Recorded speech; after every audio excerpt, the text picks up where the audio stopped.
और पसंद करेगी।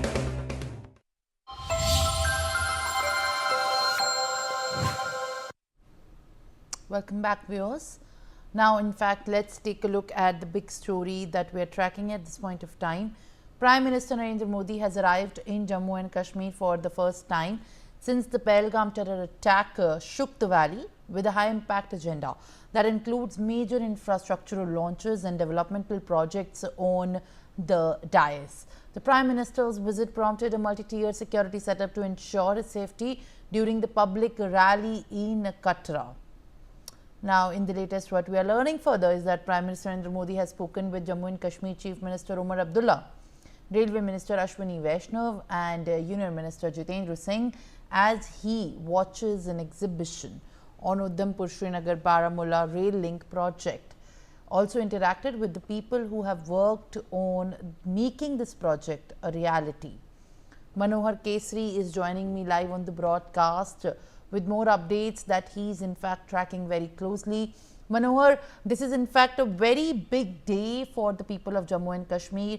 All the cumulative weight of progress and also for in fact the valley, the infrastructural push has also come forward as this mega connection of the railway bridge that connects Kashmir with the rest of the country has become a reality. What are you picking up from the ground, as there are several projects that are on the agenda for Prime Minister Narendra Modi to inaugurate in the valley today? देखिए, all right, ये बहुत historical day है आज, सिर्फ जम्मू कश्मीर के लिए नहीं, railway के लिए भी, रेलवे के इंजीनियर्स के लिए भी, जिन्होंने इस सपना को साकार किया है पूरे देश के लिए, क्योंकि प्रधानमंत्री नरेंद्र मोदी जम्मू कश्मीर के साथ साथ देश को समर्पित करने वाले हैं। इस रूट का स्ट्रेटेजिक पॉइंट से भी बहुत ज्यादा महत्वपूर्ण है। अभी मैं उसी ट्रेन में मौजूद हूँ, क्योंकि प्रधानमंत्री चिनाब ब्रिज से आ चुके हैं, उसका उद्घाटन उन्होंने किया, अंजी खंड, और अब 12 बजे जो है सो 2 वंदे भारत ट्रेन को हरी झंडी दिखलाने वाले हैं। यहाँ पर मैं आपको दिखाऊं तो ये आप देखिए, पूरी तरह से अत्याधुनिक सुविधाओं से लैस ये ट्रेन है, तमाम तरह की सुविधाएं इसमें है, और ये ट्रेन जो है दूसरी वंदे भारत ट्रेन से बिल्कुल खास है। खास इसलिए है क्यों, आप श्रीनगर से कटरा अगर आते हैं या श्रीनगर से कन्याकुमारी जाते हैं, तो इन दौरान कटरा से श्रीनगर के बीच में मौसम का जो फ्लक्चुएशन होता है वो बहुत ज्यादा है। टेम्परेचर माइनस में चला जाता है, लगातार स्नोफॉल देखने को मिलता है, लैंडस्लाइड देखने को मिलता है। तो ऐसे में रोड वे जो है सो ब्लॉक हो जाता है, लोगों को घंटों जाम में फंसना पड़ता है। लेकिन ये ट्रेन ऑल वेदर कनेक्टिविटी के लिए काफी सुटेबल है, उस अनुसार से डिजाइन किया गया है।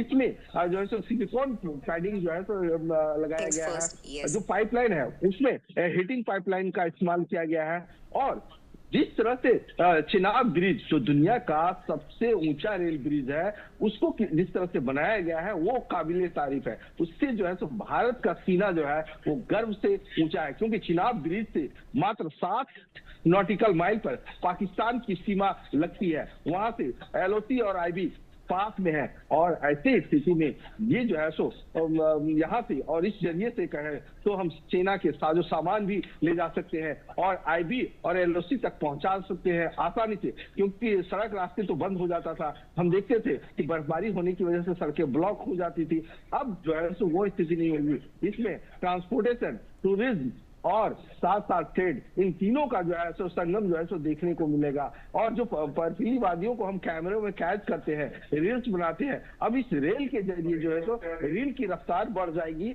और यहाँ से कुछ ही क्षण में कटरा रेलवे स्टेशन से श्रीनगर के लिए ये ट्रेन शुरू हो जाएगी। तमाम जो स्कूली बच्चे हैं वो हाथ में तिरंगा लेकर के यहाँ है, और साथ ही साथ जो इस प्रोजेक्ट से जुड़े हुए लोग हैं, तमाम इंजीनियर्स हैं, वो हमारे साथ जुड़ चुके हैं। अश्विनी दयाल जो है इरकॉन से GM है, इनसे हम बात करेंगे। अश्विनी जी, न्यूज एक्स में आपका स्वागत है। और जिस तरह से ये प्रोजेक्ट आप लोगों ने कंप्लीट किया, जिस तरह से ड्रीम को आपने पूरा किया, एक जो हमारा अर्थ का हेवन कहा जाता है, इंडिया का हेवन कहा जाता है, उसको आपने प्रोजेक्ट किया, तो कैसे ऐसे आप देखते हैं और कितना चैलेंजेस रहा है प्रोजेक्ट? नमस्कार, धन्यवाद आपको लोगों को ये अवसर देने के लिए। सबसे बड़ी चीज है ये जो प्रोजेक्ट है, ये जो परियोजना है यूएसबीआरएटी, जैसा कि आप जानते हैं इसके बारे में विशेष तौर पर बोला जा चुका है। पूरी दुनिया की नजर इसको जाएगा और कश्मीर वजह से इस तरह से हिंदुस्तान को जोड़ेगा। तो इस ब्रिज को बनाने में किस तरह के चैलेंजेस आप लोग को फेस करना, what are the major challenges? देखिए, मैं आम से संबंध रखता हूँ और ये जो कोंकण रेलवे का ब्रिज है, ये जो चनाब है कोंकण रेलवे कॉर्पोरेशन में, इसमें ये कौन सी कंपनी का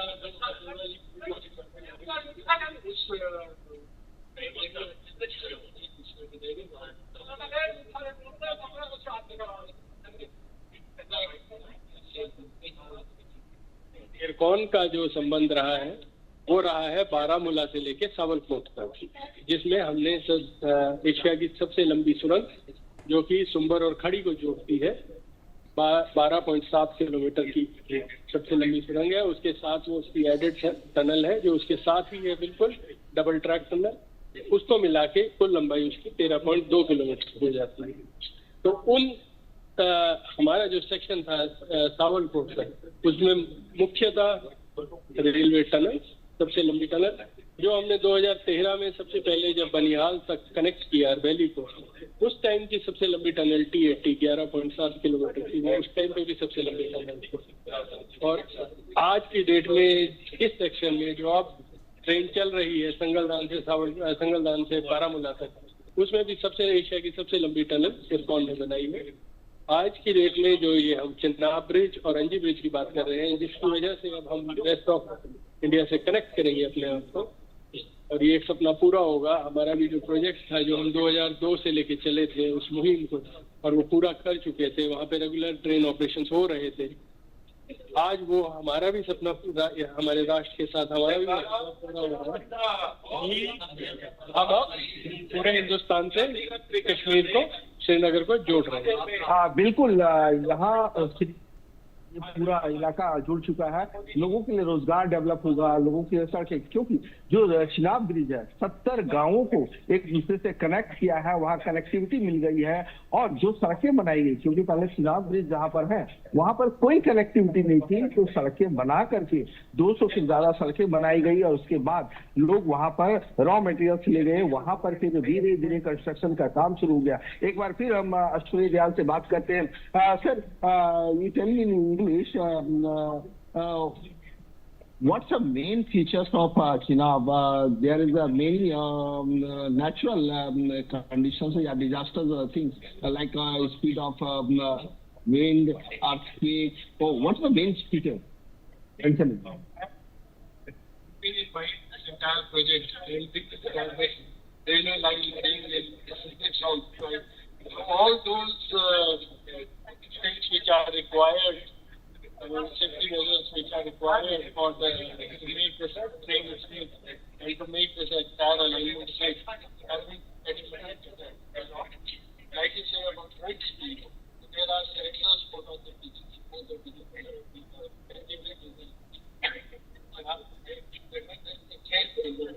Some storm, some sort of wind speed, wind velocity is more than 200 kilometers, 272 kilometers, whatever the speed is. Okay, and then automatically those sensors will control the train movement. They will not allow train to pass on those bridges so that no mishap happens. Rest, there are all tunnels are equipped with CCTV cameras, SOS phones, ST phones, and VHF communication. Right? So all these things, and these long tunnels, the tunnels which are longer than 3.5 kilometers, they are equipped with escape tunnel also. So these escape tunnels are meant for vehicular traffic. Right? In main tunnels, we just have rail lines, so there the vehicular traffic cannot move. So in case there is any mishap or anything, so people can move out and people can be evacuated from your escape tunnel. Because they have got many openings, not only at the end of the station, in between also, where we call them edits. Right? So we can evacuate people from there, and those edits and those points are directly linked to the highways. They have nearness to the highway, so that immediate rescue missions can be हाँ, thanks sir. तो श्री दयाल बता रहे थे कि इन भविष्य में भी अगर हमें रेस्क्यू की जरूरत पड़ती है तो हाईवे से कनेक्टेड है, पैरेलल हमने स्टेप ट्रेन बनाए हैं। और सबसे बड़ी बात है यहाँ पर अगर आप देखेंगे तो तमाम जो स्कूली बच्चे हैं हाथ में तिरंगा लेकर के यहाँ पर रेडी है। प्रधानमंत्री नरेंद्र मोदी कटरा रेलवे स्टेशन पहुंचने वाले हैं। तो इस तरह से आप देख सकते हैं कि ये देश